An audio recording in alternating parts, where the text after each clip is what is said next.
Of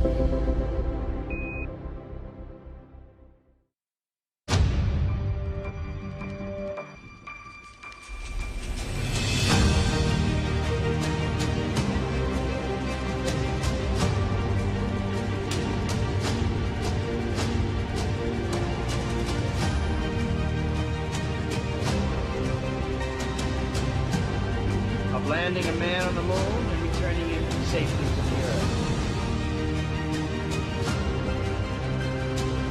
Tranquility Base here. The Eagle has landed.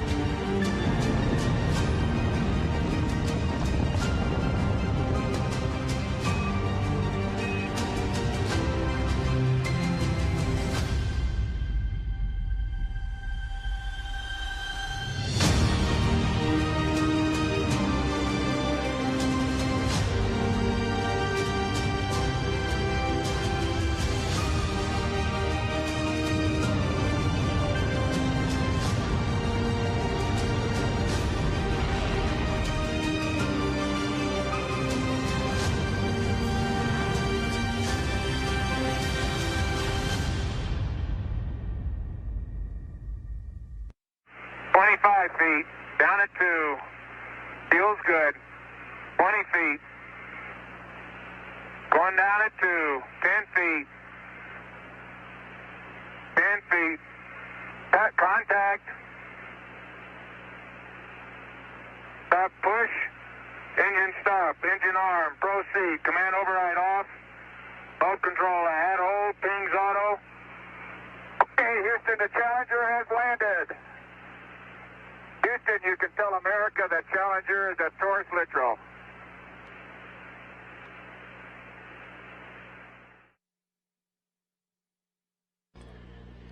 "50 years ago today, Apollo 17 Commander Gene Cernan and Lunar Module pilot Jack Schmitt guided Challenger to a pinpoint landing on a barren rock-strewn area of the moon called Taurus Littrow. A half-century later, NASA's newest moon explorer, the Orion spacecraft, is barreling its way back home after circumnavigating the moon and beyond in an elliptical distant retrograde orbit, now less than 2 hours away from splashing down in the Pacific Ocean west of Baja, California, to complete its shakedown mission that has opened a new era of deep space exploration. Good morning from the Artemis Flight Control Room here at the Johnson Space Center in Houston and Mission Control, where the entry team of flight controllers is on duty, ready to bring Orion home to complete a 25-and-a-half-day mission. As he was for the launch of Orion more than 25 days ago, NASA Flight Director Judd Freeling is leading the entry team here in the White Flight Control Room. The target for Orion is growing larger in the field of view, moment by moment. This is a live view of the Earth from a distance of 15,000 miles away. About 3 hours and 40 minutes ago, Orion conducted the final major maneuver of its mission, a return trajectory correction burn of its thrusters to further fine-tune its path toward its splashdown site in the Pacific. We'll be heading out to the Pacific shortly for the first in a series of reports from the scene where Orion will be recovered. After launching atop the Space Launch System more than 25 days ago and traversing some 1.4 million miles in its circuitous orbit past the moon and back, the most critical phase of the Artemis 1 mission for Orion is at hand. It is homecoming day, so let's run down the milestones you'll be hearing about and seeing over the next couple of hours. Next up for Orion will be the crew module's separation from the European service module. That pyrotechnic separation is scheduled at 11 a.m. Central Time, just 20 minutes before Orion begins its entry into the Earth's atmosphere at an altitude of 3,200 statute miles. Now, we had planned for Orion to conduct a maneuver called the raise maneuver, a 16-second thruster firing to orient itself at the proper angle for its plunge back into the atmosphere. But the latest targeting for Orion from the flight dynamics folks here in Mission Control indicates such a precise trajectory for the spacecraft, it was determined that the raise maneuver was not required. That could still change following crew module, service module separation, but at the moment, the raise maneuver will not be required. The major objective of this mission is to test the spacecraft's heat shield against the searing heat of entry, where temperatures will build up to around 5,000 degrees Fahrenheit around Orion, half as hot as the outer surface of the Sun, twice as hot as the temperatures endured by returning space shuttles and other crew vehicles. Orion will perform what is called a skip entry, dipping into the atmosphere, then lifting out of the atmosphere and dipping back in like a flat rock skimming across a pond. This will provide aerobraking for the vehicle, will help to dissipate some of the vehicle's inertia, and will provide data needed in the future to select multiple splashdown sites for crewed missions. We are expecting 2 periods during entry when the buildup of heat-generated plasma around Orion will block communications and the receipt of data with flight controllers here in Houston. The first blackout should begin around 11:20 a.m. Central Time for just under 5 minutes, right around the time of peak heating on Orion, as it travels about 25 times the speed of sound. The second blackout period is expected around 11:29 a.m. Central Time for just under 3 minutes, right after the skip entry maneuver is complete. About 5 minutes after we regain communications with Orion, the pre-programmed commands stored on board will trigger the deployment of 3 parachutes at the top of Orion to pull the forward bay cover off of the crew module. That will initiate the sequential deployment of 2 drogue chutes and 3 pilot parachutes, followed by the 3 large main chutes to slow down Orion, enabling it to gently splash down in the Pacific. The current splashdown time, 11:39 and 42 seconds a.m. Central Time, 9:39 and 42 seconds a.m. Pacific Time. We'll be talking more about those parachutes shortly. The weather forecast at the splashdown site west of Baja California is excellent. The Spaceflight Meteorology Group here at the Johnson Space Center has just issued a forecast calling for scattered clouds at 1,700 feet, winds peaking to about 9 knots with periodic wave heights of about 5 feet. That is all within flight rule limits, and it should be a splendid day for Orion's homecoming.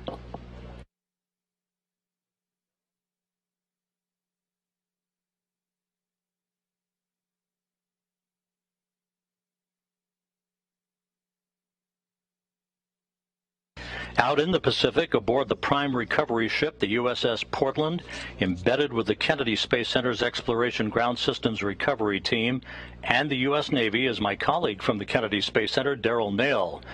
Daryl, good morning to you, and as they say in the Navy, give us a sit rep on preparations out there.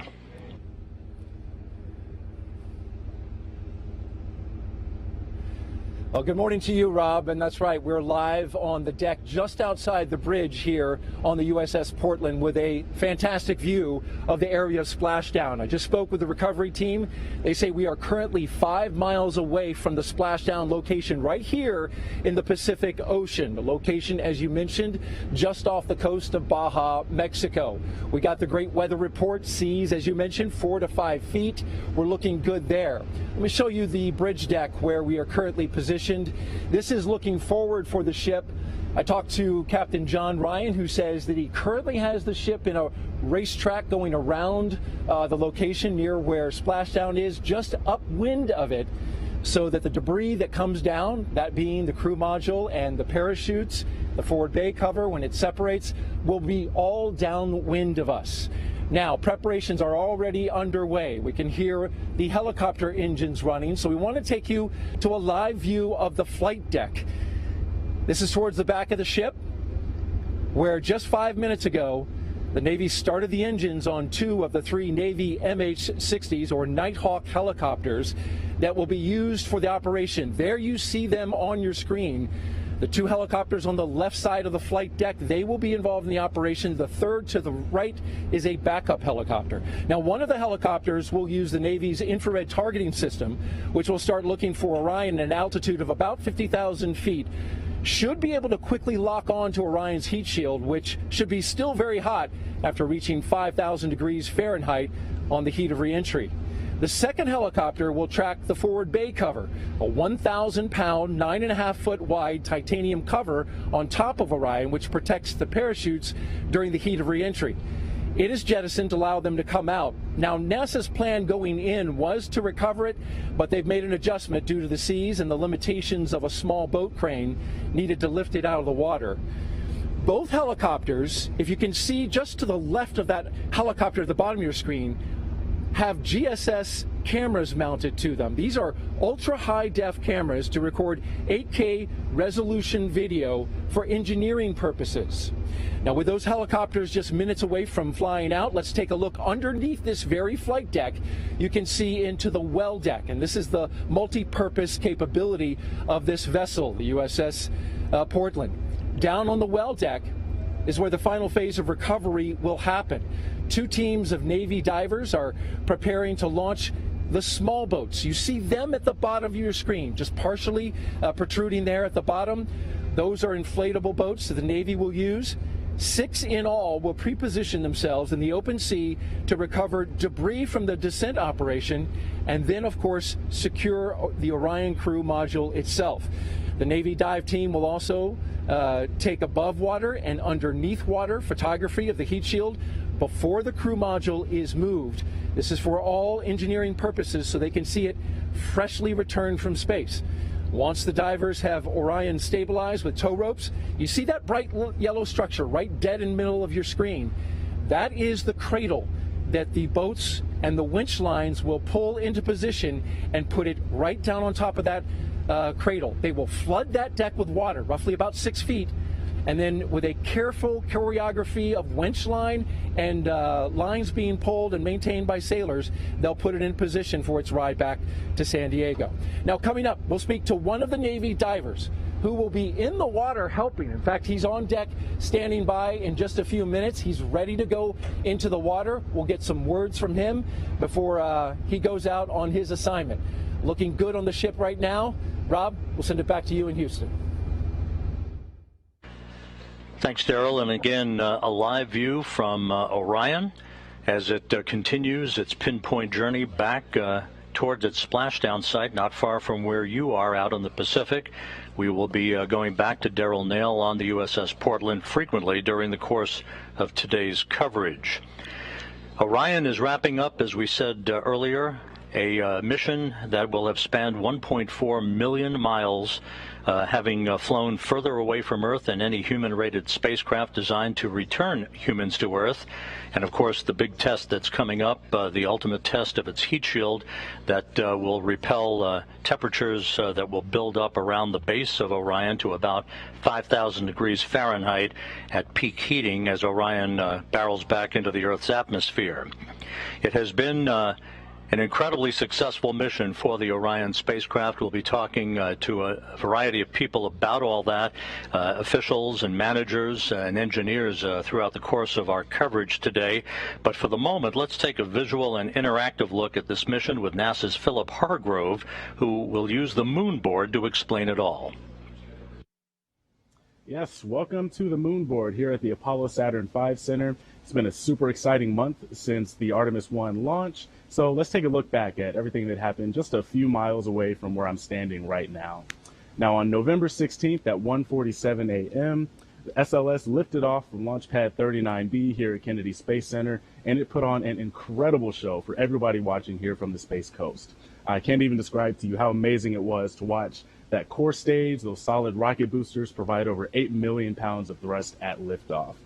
Now, those boosters and the core stage got us going from 0 to over 17,000 miles per hour in just about 8 minutes. And then once all that propellant was depleted, the responsibility was passed on to the interim cryogenic propulsion stage.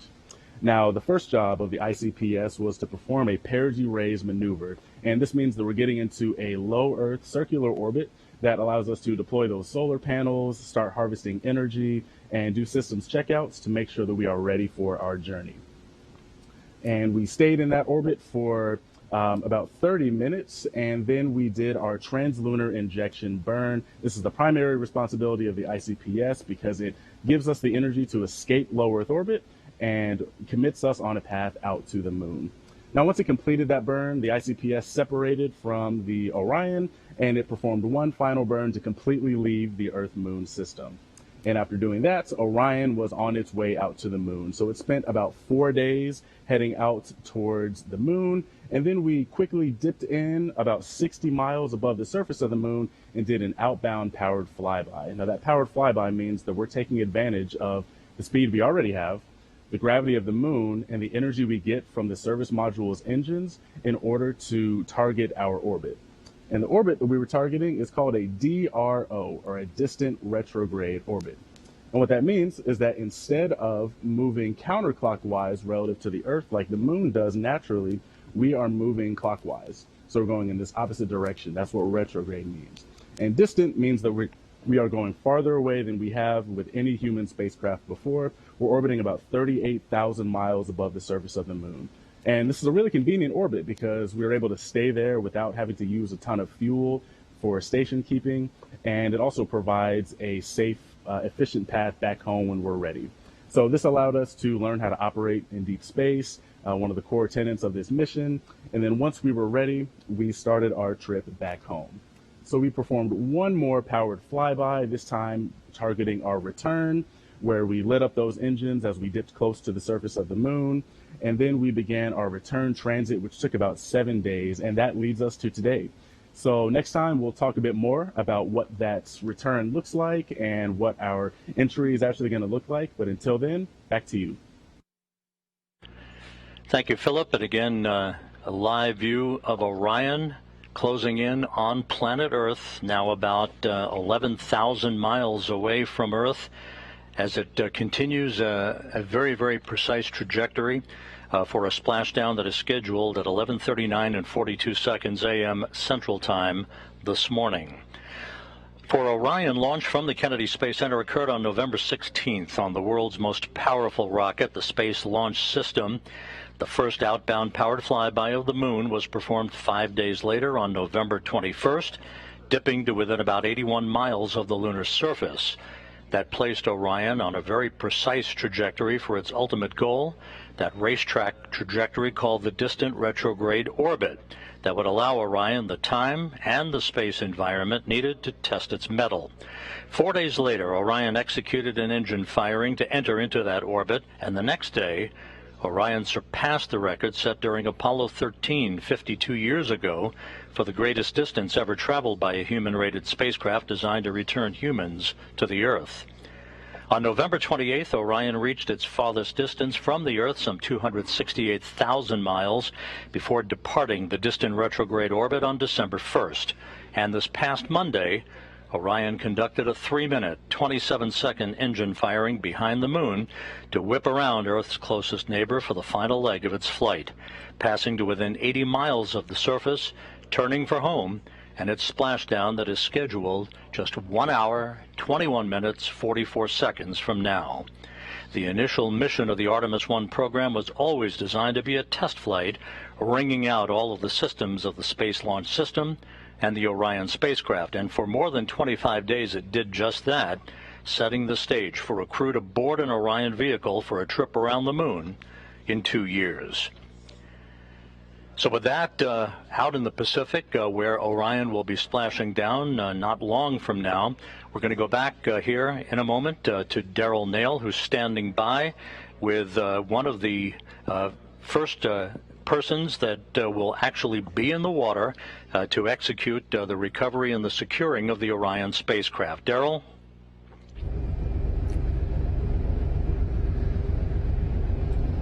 That's right, Rob, and his name is Wayne Shearer, and he is the Navy diver first class aboard boat number 2. He is the lead on one of the 2 small boats called Cricks, which are essentially small inflatable Navy boats. He's just about 20 or so minutes away from getting into that boat.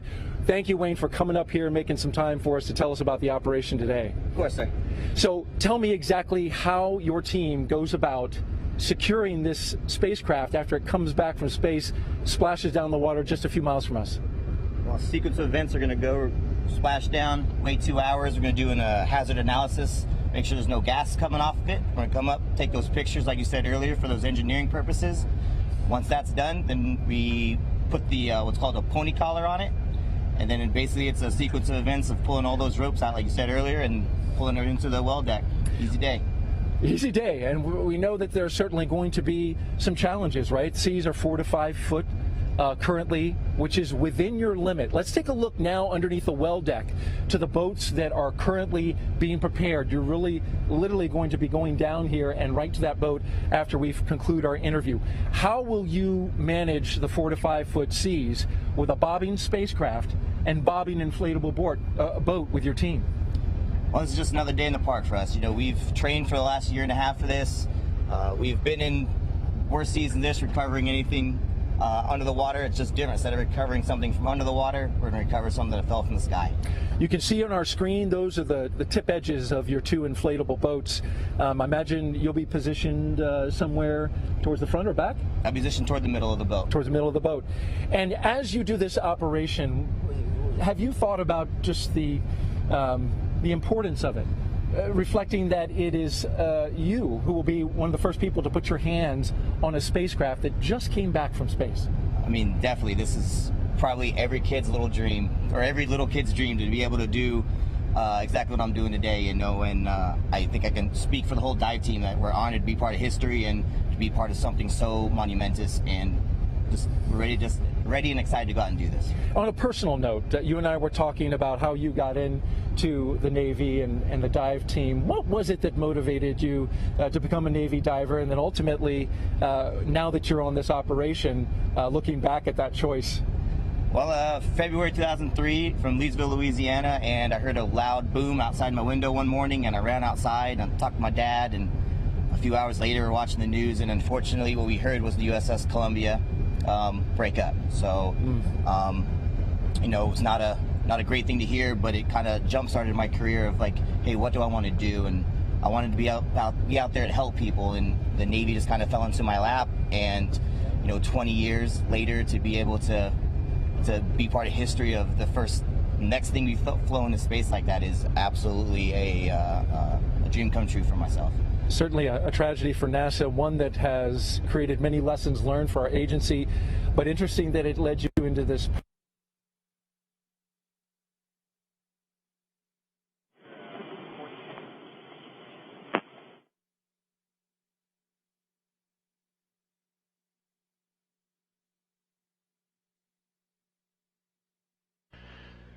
They have around the world. And briefly, Wayne, as you look out here to the Pacific Ocean, where you will literally be in the water in just a few minutes, will you be sharing any words with your team? Good luck, be safe, and let's be part of history. All right, we wish you the best. Wayne, thank you for taking the time, and good luck out there. Thank you, sir. Rob, we'll send it back to you. Thanks, Daryl. It looks like a great day out in the Pacific, west of Baja, California, where Orion is headed. And you can't beat this view, though. The view of the Earth, where Orion is headed, tried and true, on a pinpoint course for a splashdown just 1 hour and 16 minutes from now. After Orion enters the Earth's atmosphere at the conclusion of this 25-and-a-half-day mission, the spacecraft is going to rely on a very heavily tested parachute system to slow down its speed and allow for a very gentle splashdown. Koki Machin, the chief engineer of Orion's parachute assembly system, now describes the process and the path to the certification of the parachute system.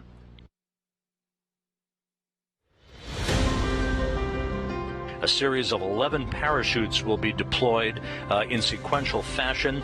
A very dramatic return to Earth lying ahead for the Orion spacecraft. Our design is almost exactly the Apollo design. The shape of the mains, the shape of the drogues. The only major difference is we are bigger. Apollo weighed roughly 13,500 pounds, and we weigh 22 and change thousand pounds. And so our parachutes are larger because we have more energy to take out of the system, and our parachutes are stronger. So at a fundamental level, all round parachutes are alike. The Orion system has drogue parachutes that initially decelerate the system, and because they're deployed at a much higher velocity, they're made of ribbons. The ribbons can take the fluttering associated with high velocity deployments much better than a solid canopy can. And once the system slows down, it deploys the mains. The mains are much closer to a personnel chute. They're called ring sails. The major difference would be that a personnel chute could be 28 to 30 feet in diameter, and a CPAS main is 116 feet in diameter. So the Orion parachutes are what we refer to as hybrid parachutes. The drag surfaces are nylon, but then the structural grid, how we take the drag on that nylon surface and transmit it down to the vehicle, is made of Kevlar. And Kevlar is quite a bit stronger and stiffer, and it just completely different material than the drag surfaces are. So the CPAS system is designed to safely recover the crew with just 2 mains deployed. The problem with deploying the backup chute after you deploy the first 2 chutes is you have to negotiate the chute that's already out there. So what we chose to do, and what Apollo chose to do, was to deploy the backup chute with the main system itself. And as a result, we get a much softer landing when all the parachutes work properly. But both systems were designed to land with just 2 main parachutes functioning. When we did the pad abort test at White Sands, I was quite scared. But I wasn't scared for our system. I was scared for the repositioning after the rockets took off the capsule and repositioned it. It was perfect. That thing reoriented like it was on rails. And I swear to you, this huge relief came over me when the cover came off, because I thought, wow, we're not done, but we're done. I know this system's going to work.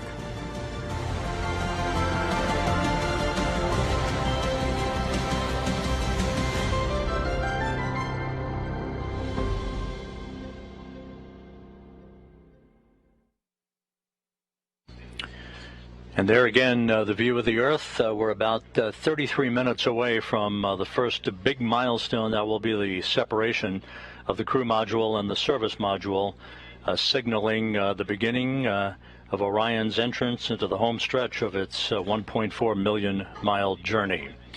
With us at this hour is the Deputy Associate Administrator for Exploration Systems, Kathy Kerner. Kathy, thanks for joining us this morning. It's great to see you. Glad to be here. You know, this is a little bit of deja vu for you. You were a flight director in this room for a number of years. Your thoughts as Orion approaches the end of this maiden flight? Yeah, certainly a lot of history in human spaceflight has been made in this room, and we're making some more today, and really excited. There's a lot of energy in the room, and it's very familiar, but it's also very different as we step into this next episode in human exploration. You know, the mission had its trials and tribulations getting off the ground, but once it did, so far, so good. The mission has exceeded expectations in many areas. Of course, the post-flight analysis is yet to come, but from the top level, the 1,000-foot level, looking down at the mission, what are your thoughts about what has been accomplished in setting the stage for a crewed mission 2 years from now? Absolutely, this has been a phenomenal mission thus far. If you asked me to grade it, I'd give us an A+. I think that the work that has been performed both by the Exploration Ground Systems team, the SLS team, and the Orion team has been fantastic. We've been learning how the spacecraft operates. We've been learning how to fly this amazing machine, and it's gone so well that we've actually been able to add tests during the mission that help expand the envelope that we're going to be able to use to operate the spacecraft once we have crew on board. The major objective of the mission lies ahead. That's the rigorous testing of the heat shield, as we've just seen in our features. 5,000 degrees Fahrenheit building up around the spacecraft, twice as much as space shuttles endured when they re-entered the Earth's atmosphere. How do you think it's all going to fare, and what then needs to be done to analyze the performance of the heat shield in certifying that we are good to put a crew on board in a couple of years? So this is the primary objective of this test mission, but we've got a lot more objectives that we need to accomplish between now and when we launch crew. We have an environmental test that we need to conduct of the entire integrated spacecraft once we get the environmental and life support systems on board. So this is just one of many tests that we have going forward, and one of many analyses that we need to do with all of the post-flight data that we retrieve from the spacecraft.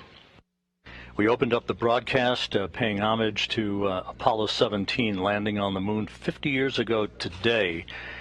It's only coincidence that this happened, but it seems very appropriate, doesn't it? It does. It seems fitting that we would honor Apollo with the new legacy of the Artemis generation and this mission today. Thanks very much, Kathy. Kathy Kerner, the Deputy Associate Administrator for Exploration Systems, and we're nearing the end of the home stretch here of this very first mission. Thanks, Rob. Great to be here.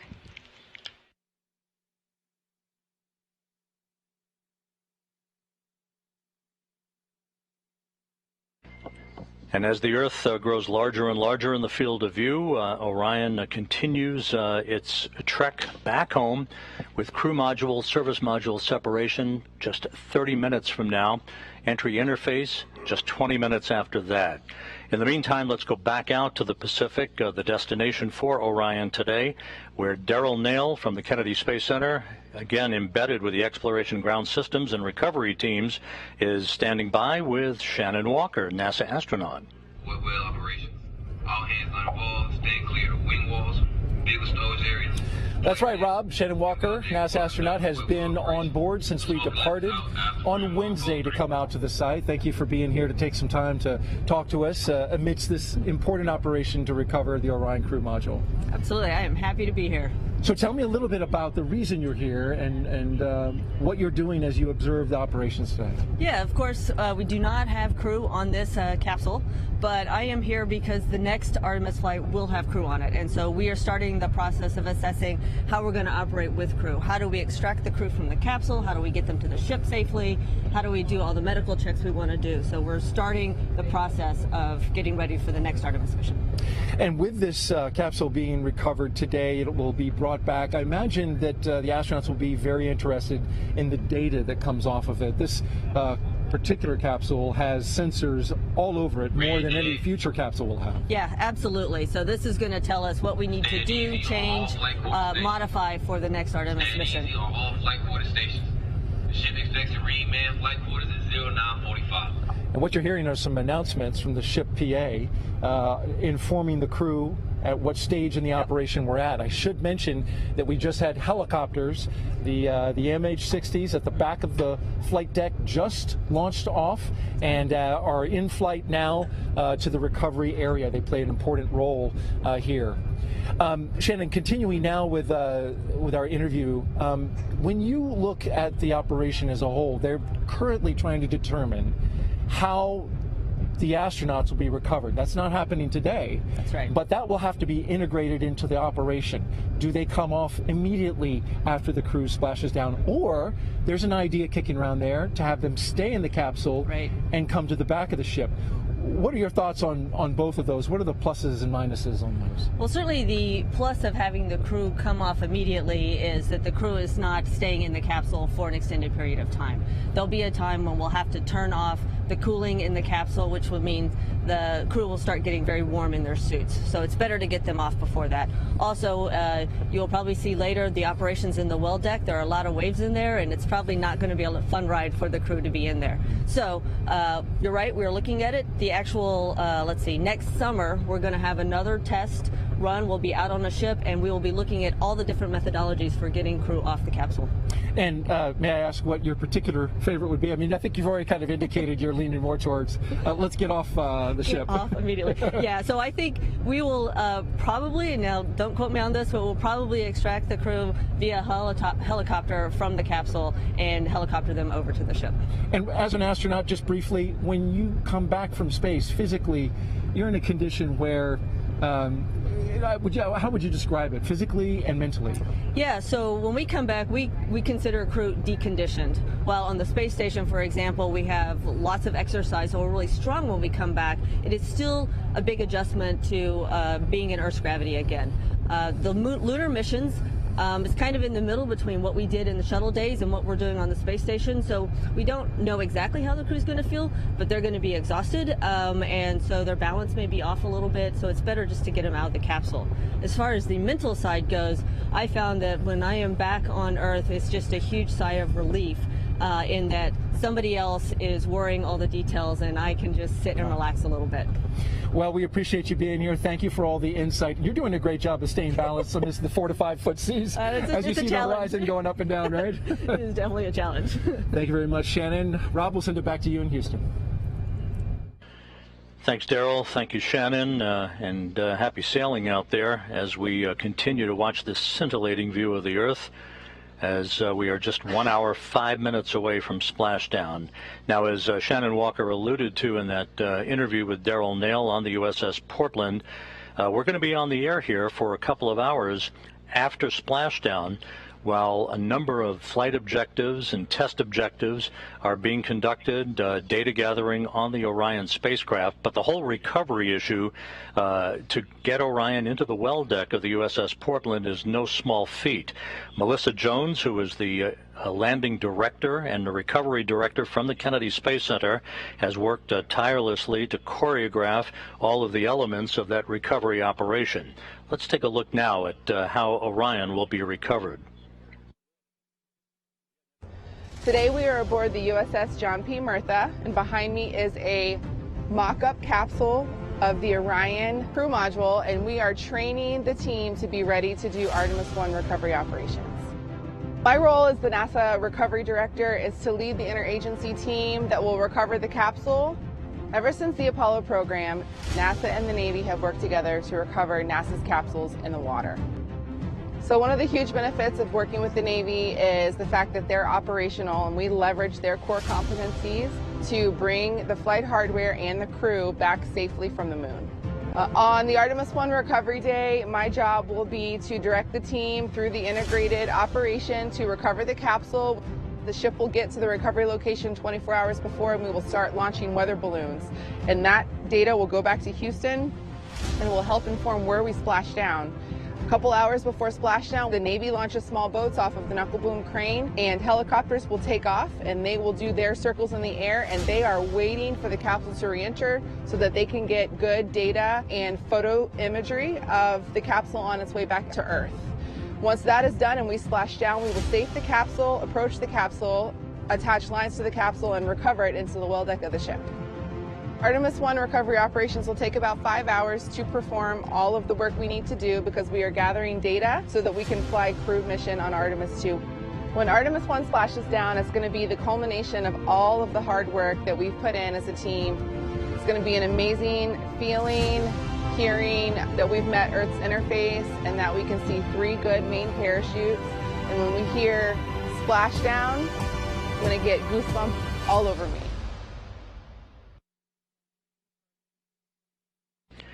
And again, that whole recovery operation will take several hours. We are going to remain on the air for at least 2 hours or so after splashdown, so that we can bring you all the information regarding the initial safing of the vehicle and the test objectives that the flight control team here in Houston, led by Flight Director Judd Freeling, will be absorbing all of that data, mostly about the thermal conditions of the spacecraft, which will have come through some 5,000 degrees Fahrenheit in entry.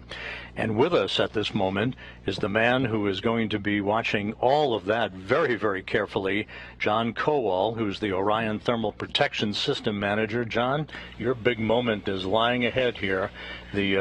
The plunge back into the Earth's atmosphere. This is the moment of truth to test the heat shield.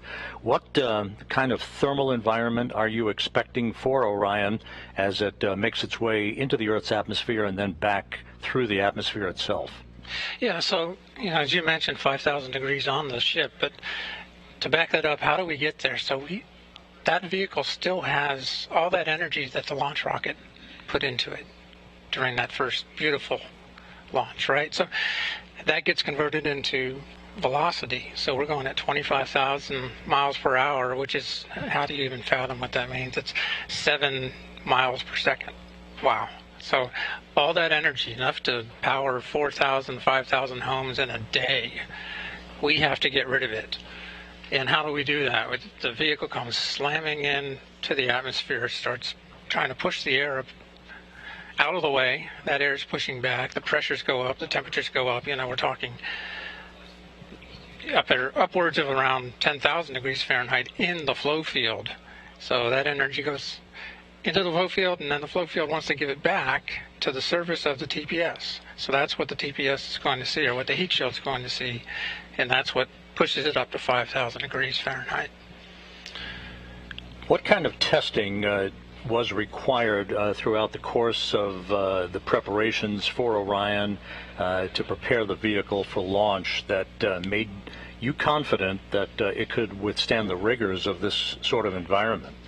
Yeah, there's been a lot of testing. I mean, we've been at this for since the end of the shuttle program.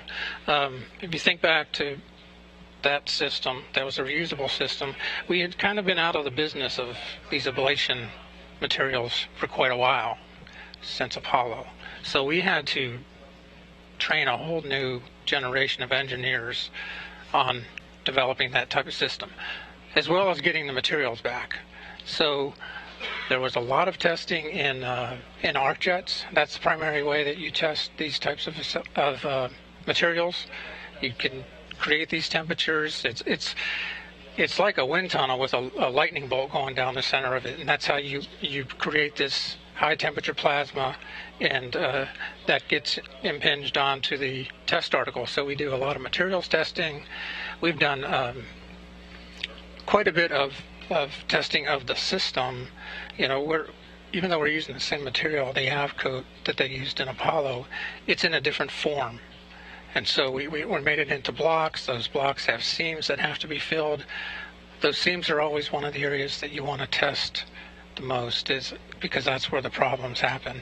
And so we've done a lot of testing there in the thermal, and also structurally we've had to do a lot of testing to see how the AVCoat blocks interact with the structure underneath, and make sure that it's all going to hold up to those loads. And John, it's about 11 minutes or so from the time of entry interface at an altitude of about 400,000 feet until we come out of that second blackout period. So that's going to be a very interesting time, a sort of a nail-biting time, if you will. But after the vehicle splashes down and is back at the Kennedy Space Center in a few weeks for post-flight analysis, what are the sorts of things that you and your engineering team will be looking for to give it a passing grade in preparation for putting a crew on board a couple of years from now? Yeah, there's a couple things that we look at. I break it into two different categories. The first is the flight data. We have instrumentation embedded in the heat shield at a number of locations. So we measure temperatures, we measure heat rates, we measure pressures, stresses. All that data will tell us how the material actually performed in that flight environment. It will also help us to inform our computer modeling methods, and that's another thing that we need to make sure that it's performing how we thought it was going to perform, so that we can use those models in the future, you know, to predict for other missions. Now, the other thing we'll do is we'll be looking at the hardware itself. You know, the instrumentation, you only get measurements where you put that instrument, of course, right? But looking at the heat shield, just looking at it, the big picture, you can see the streamlines, you can see how the flow was going across the heat shield, you can see where boundary layer transition may have occurred. So there's so much to just visually see, and then we'll be taking samples of the heat shield, we'll be taking that material out and looking at how much had ablated, looking at the char thickness, the density gradients as you go through as the material burned off, and comparing that to what our models have predicted. And again, that'll help us to be able to validate and correlate our models further. Very good. It's going to be a very important time for the engineers, of course, and we'll see how Orion fares here in the next hour or so. John Kowal, Orion's Thermal Protection System Manager, thanks very much for joining us this morning. Sure. Thank you.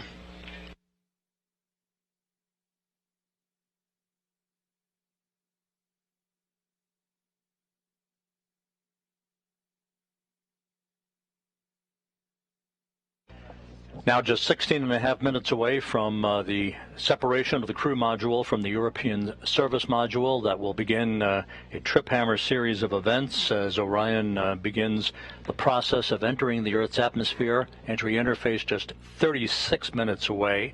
So let's go back out to the Pacific Ocean west of Baja, where Daryl is on the USS Portland. Daryl?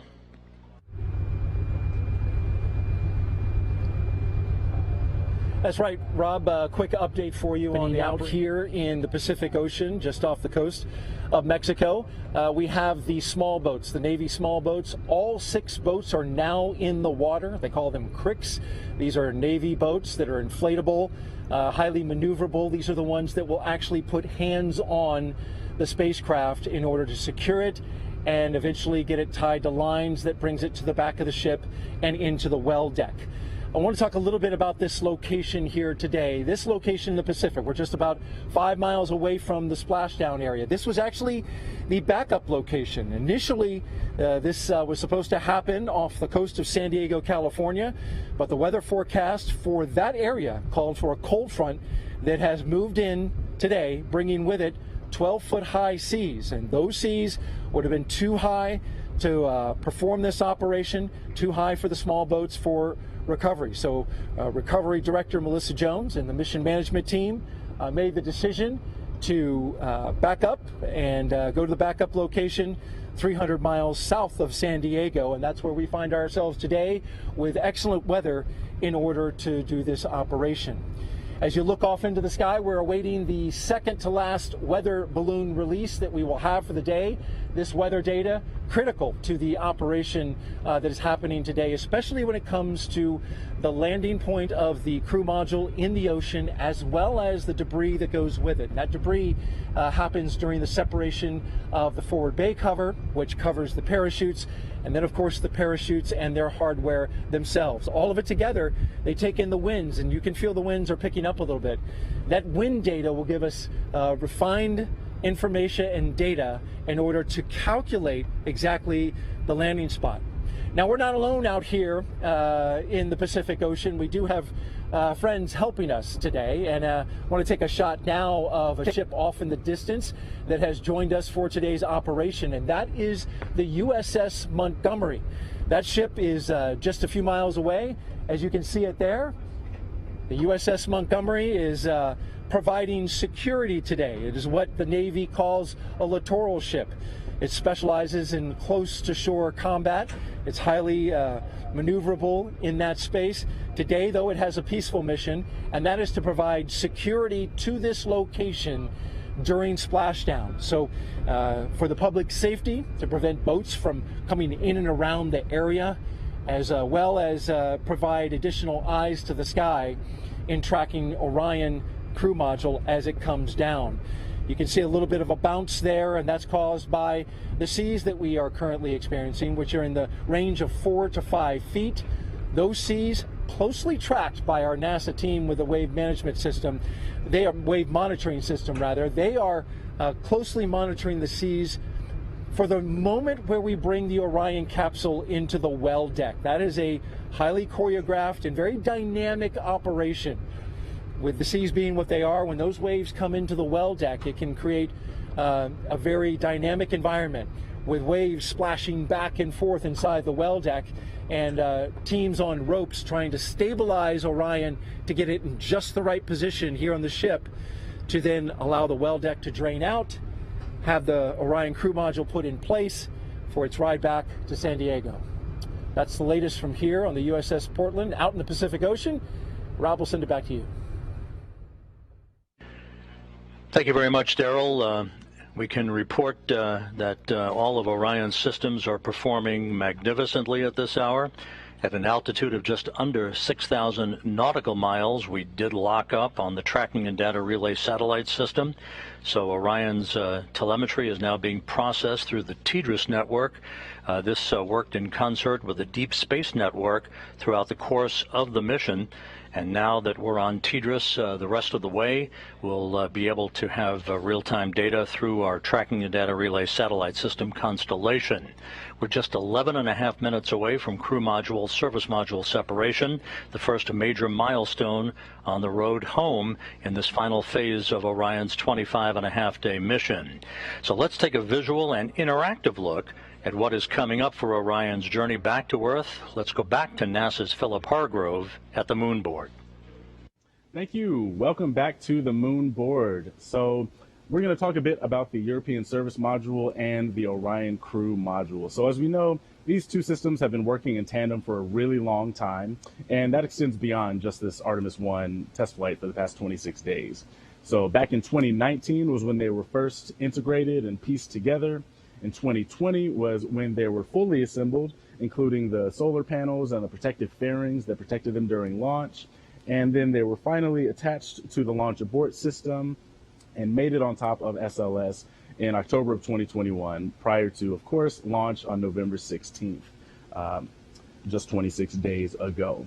So we know that one of the primary test objectives of this mission is to make sure that this heat shield at the bottom of the crew module is able to safely bring our astronauts home from deep space. Now, for reference, when we bring astronauts home from the International Space Station, they're coming in at about 17,000 miles per hour. But today, Orion is coming in at 25,000 miles per hour. So we're coming in way hotter, way faster than we have done before. So we need some new heat shield technology. And we also need some additional hardware in order to slow us down and make that really happen. So let's talk about what that looks like. So this forward segment of the Orion crew module is called the forward bay cover. And this section is actually designed to completely be pulled off by 3 parachutes. So we have 3 parachutes that's going to pull that off. We have 2 drogue parachutes that are going to come out after that to slow us down a bit. We have 3 pilot parachutes that are going to pull our mains out. And then the stars of the show are 3 main parachutes that measure up to 116 feet in diameter each. So that gives us 11 parachutes that it takes to get us safely back home. So now that we know a little bit about what that hardware looks like, we can take a look at what that journey actually looked like. So, as we know, we had a 7-day return transit, and as we approached the Earth, the service module and the crew module separated from one another, and the service module is going to burn up in the atmosphere above the Pacific Ocean. As that happens, the Orion crew module is going to use its reaction control thrusters to do a 180 flip and point that heat shield towards the atmosphere as we target re-entry. So a really important phase here is entry interface. This is at an altitude of about 400,000 feet, and this is where we define a lot of our entry conditions, such as the flight path angle and the velocity. Now this is really important because if you come in at too shallow of an angle, you may bounce right off the atmosphere and not even re-enter. But if you come in too steeply, you're going to experience forces that are beyond the design of your spacecraft. So what we're going to do today is actually toe the line and do a nominal skip maneuver where we're actually going to bounce off once. That allows us to have a steeper re-entry, and that actually increases the heating, allowing us to really test the capability of that heat shield. And we will also be minimizing the G loading, which leads to a softer ride for the Moonican and in the future for our Artemis astronauts. Now, once we do that, the atmosphere is going to slow us down pretty significantly, but we'll still be going over 300 miles per hour. And then we will slow down to 20 miles per hour after that sequence of 11 parachute deployments. Now, once we splash down west of California, we will have these red inflatables that will make sure that no matter what orientation we hit the water at, we will be right side up. And then the USS Portland is going to recover the capsule and bring it back to the U.S. Naval Station in San Diego. Now, there's a really large team comprised of U.S. Navy, Air Force, NASA, contractors who worked really hard to prepare for today. So I am super excited to see them welcome Orion home. Back to you.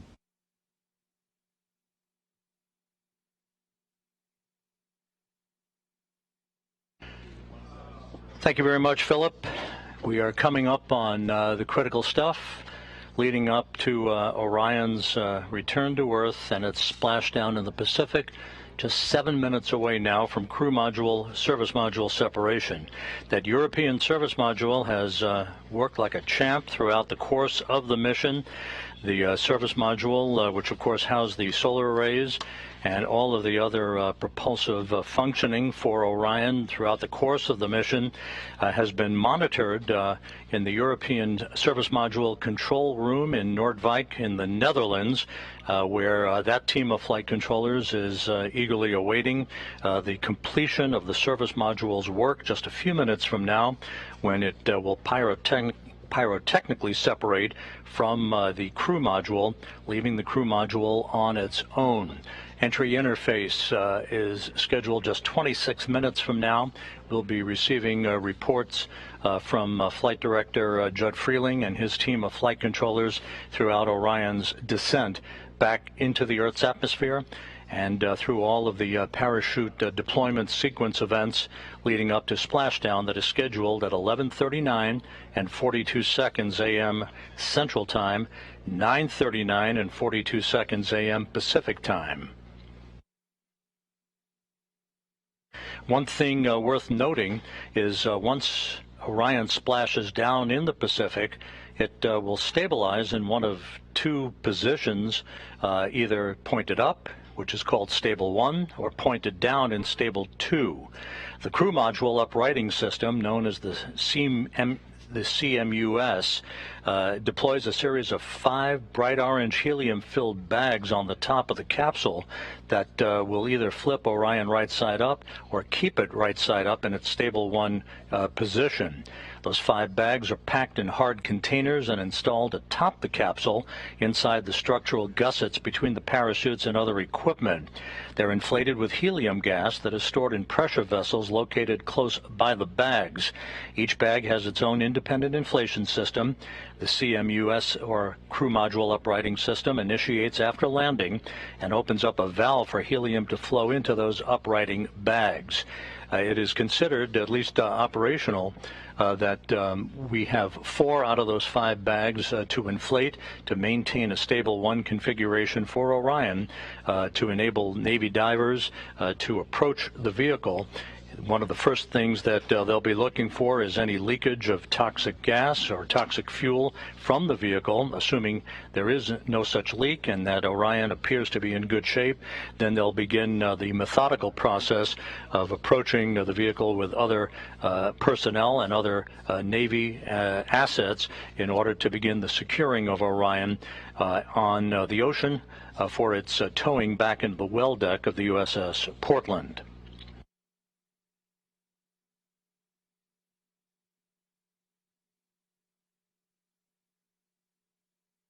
We're under 4 minutes now until the crew module and service module separate from one another. We'll be standing by for all of that.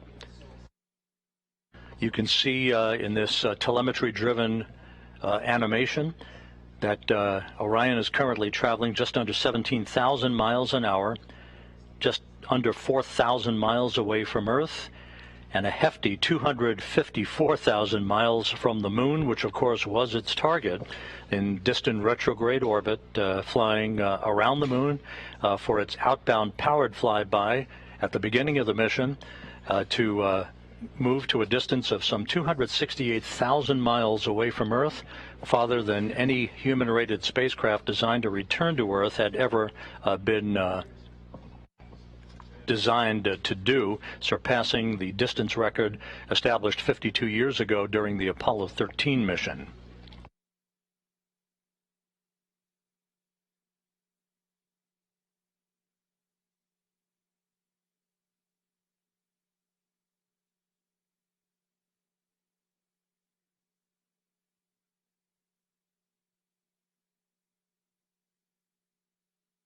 Here in Mission Control, the flight dynamics folks and the guidance, navigation, and control folks have put up a graphic which is essentially the ground track for Orion as it will make its way across the southern Indian Ocean, passing the northwest coast of Australia en route to its ultimate trajectory that will carry it across the Pacific. It will be moving from south to north across the Pacific Ocean to the splashdown zone, almost a direct straight line towards the point of splashdown, which will be west of Baja California. Now just under 2 minutes until crew module, service module separation.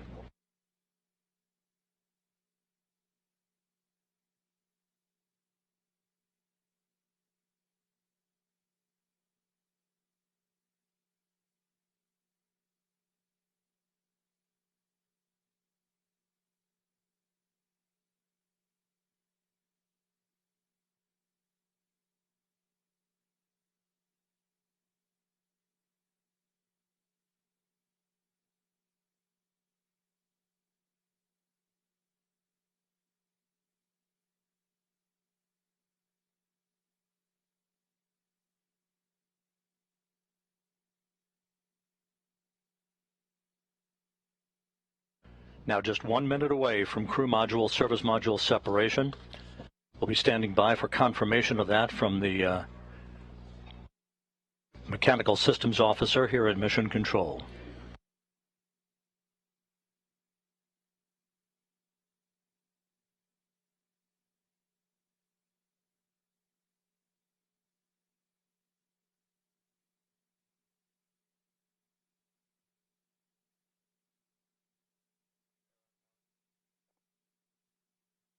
30 seconds until separation. This will come at an altitude of 3,200 statute miles.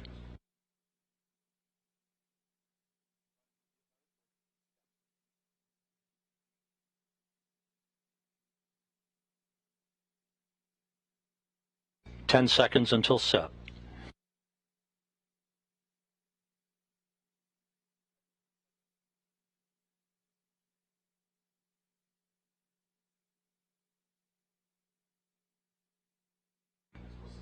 We have confirmation of separation. Orion flying on its own. Again, the separation occurred right on time at 11 a.m. and 11 seconds Central Time, with Orion 3,200 statute miles away from Earth. The service module, the European service module, has done its job.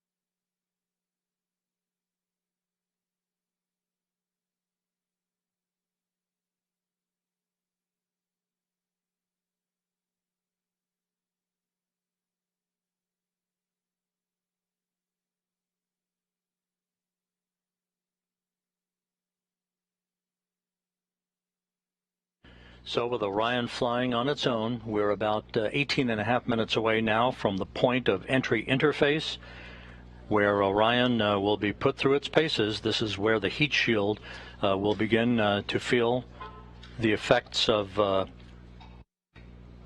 peak heating of 5,000 degrees Fahrenheit on the heat shield, and the beginning of 2 blackout periods where the plasma around the vehicle will build up such that it will block data and communications between mission control and the spacecraft itself.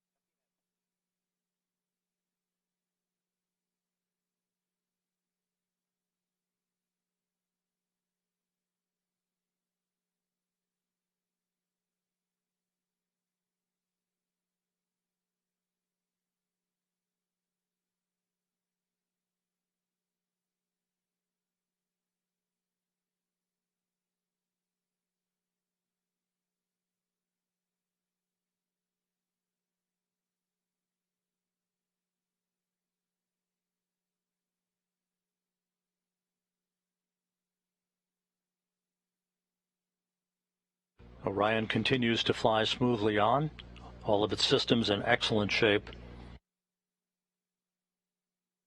Less than 17 minutes until entry interface.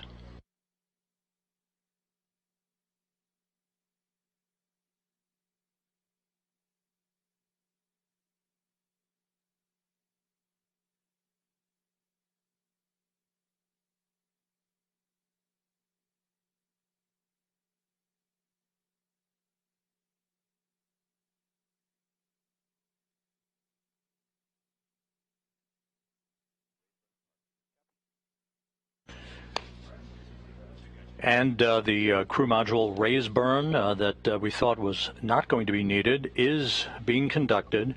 Just basically a fine-tuning of the orientation and the angle, a 16-second firing of the thrusters, and a good burn reported, 8.12 feet per second, and a change in velocity. So the raise burn was executed. That will further fine-tune Orion's path at the proper azimuth or orientation, where the heat shield is at its optimum angle, to begin the repulsion of the heat that will build up around the heat shield at the time that we begin entry interface, just about 15.5 minutes from now. So the crew module service module separation went off as planned. The raise maneuver was executed at 11:03 and 41 seconds Central Time. Again, the raise maneuver was executed. Orion now flying at the proper orientation for entry interface into the Earth's atmosphere. Entry interface is scheduled at 11:20 and 14 seconds a.m. Central Time at an altitude of 400,000 feet. At that point, Orion will be traveling 24,464 miles an hour with a range to splashdown of 3,659 statute miles.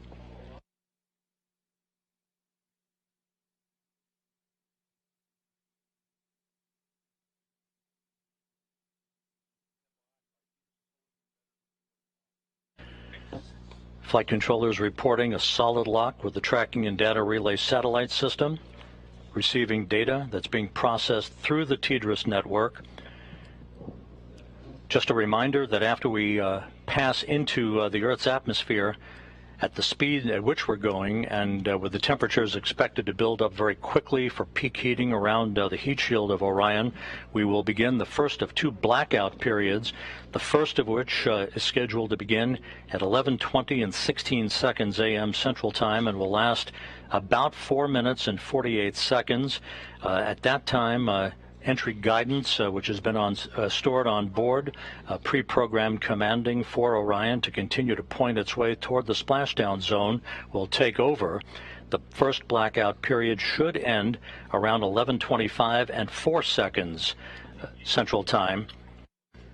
That will set the stage for the skip entry, basically the maneuver that will enable Orion to dip into the Earth's atmosphere and skip back out of the Earth's atmosphere and dip back into the Earth's atmosphere like a rock, a flat rock on a pond. That will continue to dissipate energy and heat on the spacecraft, and is a maneuver that data will be gathered for to try to bring in multiple splashdown sites for crewed missions in the future. The second of the two blackout periods is scheduled to begin at 11:29 and 3 seconds a.m. Central Time, and that will last for about 2 minutes and 50 seconds till about 11:31 and change. That'll be the final blackout period, after which we should lock up solidly for the remaining 8 minutes or so until splashdown.